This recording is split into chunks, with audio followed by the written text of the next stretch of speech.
Peace be with you, everyone, and welcome. So today we're going to journey back to a really foundational story from the Quran, a story all about creation, pride, temptation, and, thankfully, redemption. It's the story of the very first human choice. So let's get right into it. And this isn't just some story from long ago. It's really a mirror, reflecting the spiritual struggles we all face every single day. It all kicks off with an act of creation, a major test of pride, and that first human choice. All right, so our story starts up in the heavens. Picture this. Humanity has just been created, and God gives a single, simple command to the angels. But this isn't just any command. It's one that's going to reveal what's really inside the heart. Now, this is super important to get right. The command to prostrate, it wasn't about worshiping Adam. No way. Think of it more as a sign of honor for God's newest creation. And more than anything, it was a test of humility and obedience to the Creator himself. And just like that, instantly, no questions asked, all the angels did it. They complied. Their obedience was immediate. It was total. This really sets the scene, right? It shows you what the expected response to God's command is: humble submission. But then, this is where the whole story pivots. You see, among the angels was a being named Iblīs, a jinn. And in this single defining moment, he stood apart from everyone else. He refused. So when God asks him, hey, why didn't you obey? Iblīs' reason is, honestly, chilling. It is pure arrogance. He says, I am better than him. You created me from fire and created him from clay. I mean, think about that.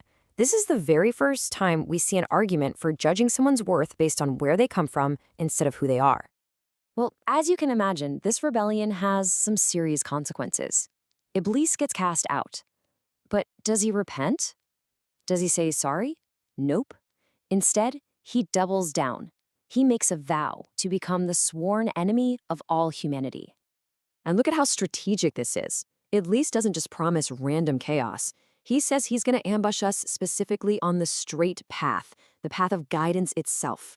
He says he'll attack from the front, the back, the right, the left, all with one goal in mind: to make us ungrateful. Because, a heart that's lost its gratitude is so much easier to lead astray.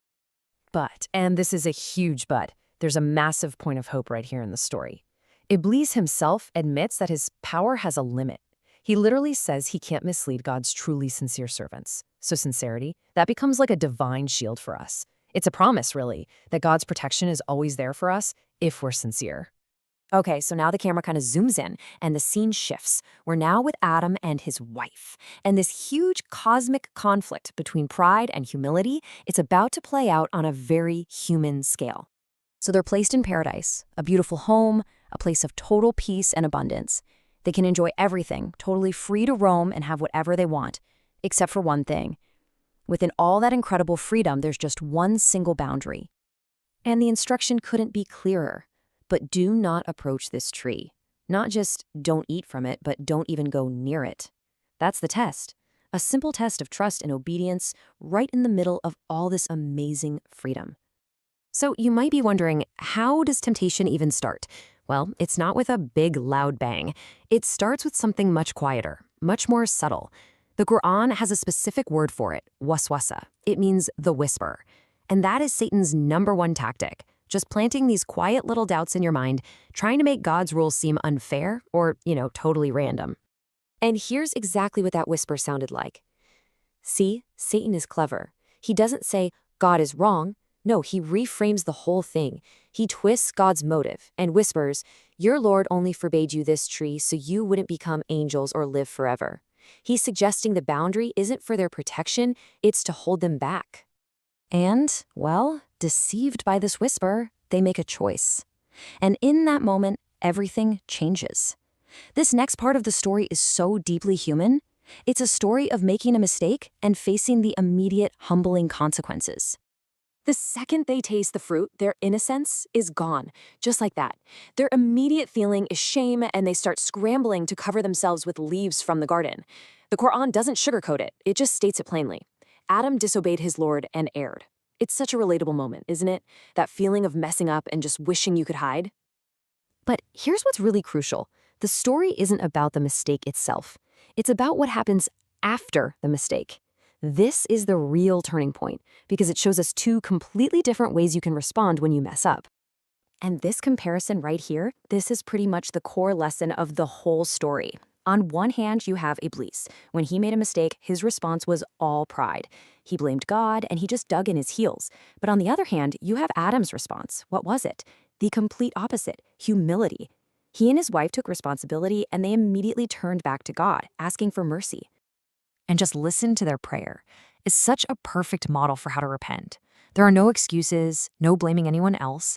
It's just a pure, honest admission of fault. Our Lord, we have wronged ourselves. And then that plea for mercy, fully realizing that without God's help, they're completely lost. So what was God's response to this heartfelt plea? Mercy. It's beautiful, really. The Quran tells us that God actually taught them these words of repentance and then, of course, accepted it. This just goes to show you that the door to forgiveness is always, always open. Making a mistake isn't a permanent stain, not when you meet it with sincere humility. Okay, so at this point in the story, the lens pulls back. It zooms out to address every single one of us, the children of Adam. And this makes it crystal clear that this isn't just some ancient story. It's a timeless blueprint for how to live our own lives. Remember how Adam and Eve's first reaction was to find physical covering? Well, building on that, God introduces this amazing higher concept, the clothing of righteousness, or taqwa. And this isn't about physical clothes, obviously. It's an inner thing. It's about being conscious of God, about having moral discipline. In fact, the Quran calls this the best possible garment anyone can wear. All right, so let's just quickly recap the big takeaways from all this. First, arrogance is the absolute root of rebellion. Second, temptation usually isn't a shout. It's a whisper of doubt and false promises. Third, and this is huge, messing up is not the end of the story. Sincere repentance is always met with mercy. Fourth, our life on this earth is basically an arena for moral choice and seeking guidance. And finally, our best protection against it all is that spiritual clothing of righteousness. When you boil it all down, this entire story is a direct message, a warning for us. It's like a map, showing us the road to temptation, but also, thankfully, the road back. So the question it leaves us with is a really personal one. The story of our parents is a guidebook for us, their children. The only question is, are we paying attention?